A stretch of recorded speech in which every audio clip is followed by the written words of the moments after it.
Na wakati mwingine haya mambo tunayoyafanya ujanja yanasababisha hata tushindwe kuexport mazao yetu, kwa sababu wanunuzi wanakataa kabisa na wanaotia doa kwamba labda ufuta wa Kisaki haufai, wakati kumbe ni ufuta bora kabisa, ila tuliweka ujanja.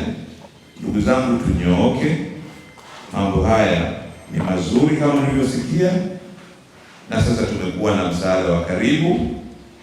Nilipewa namba ya dada yetu Irene Madej ambaye yeye ni mkurugenzi wa mkopo na waziri mwenye dhamana ya kilimo, na amesema atamtuma tena kuja kwenu kwa ajili ya kuendelea kutoa elimu inayohusiana na uhifadhi wa hizi nafaka zetu na namna bora ya kuzifikisha katika maeneo haya. AMCOS hamna ulazima wa kuwa nyinyi ndio mnaoweza kununua. Kama hamrudishi chochote, hamtoi mbegu, hamtoi elimu, hamtoi mbolea, hamtoi chochote,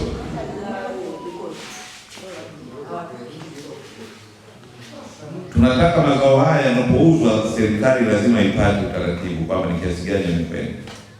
Kwa namna hiyo, na AMCOS mnavyowafanya wananchi, serikali itamruhusu yeyote mwenye uwezo wa kununua kutoka kwa wananchi na akapata hela yake pale pale. Lakini naye hatauza, atakuja kwenye utaratibu ule wa mnada. Ule utaratibu wa mnada haupepeki, lakini utaratibu wa mmoja kujifanya ana nguvu ya kumwonea mwingine, sheria hairuhusu, unapepeka. Wewe mwenye mali uwe na sauti juu ya mzigo wako kwamba ni kweli nataka kuuza. Usubiri ile ya kukataa ukubali, si ndio? Na mtu amezungumzia kukubali ya kukataa. Kabla tunaweza kusema bei yetu ya mwisho ya chini, jamani, tunaenda na bei gani? Hii ni haki ya mtu mwenye mali, sio kama tuko pamoja. Kwa kama haifanyiki, kuna mapungufu hapa, mapungufu pale, ni jambo la kurekebisha. Lazima tuwe na utaratibu ambapo wananchi wanakubali. Tunapeleka leo ufuta wetu, sisi bei yetu ya chini tunataka shilingi 2,100, si ndio? Tukakosa mteja kwa 2,100, lakini isipangwe bei ya 1,600 wakati sisi wenyewe tunataka 2,100. Sio kama tunaelewana na kusema. Kwa hiyo natamani sana tujue kwamba tuna haki sisi wenye mali ya kusema. Kinachosumbua mara zote, huyu anataka 1,800 sawa, huyu bibi anataka 2,200 sawa. Sasa lazima hapo tukubaliane, tuwe na uongozi na utaratibu mzuri, na ndio maana tunazo AMCOS zinasaidia. Sio kama tuko pamoja. Kwa hiyo niombe kwamba kwa sababu tuna usimamizi, tuwe na viongozi ambao tunaweza kuwaamini. Na nyinyi watu wa AMCOS, ikiwezekana msitumie mabavu kusema bana hiyo ndio bei, maana mali ni yaonye. Sio kama tuko pamoja.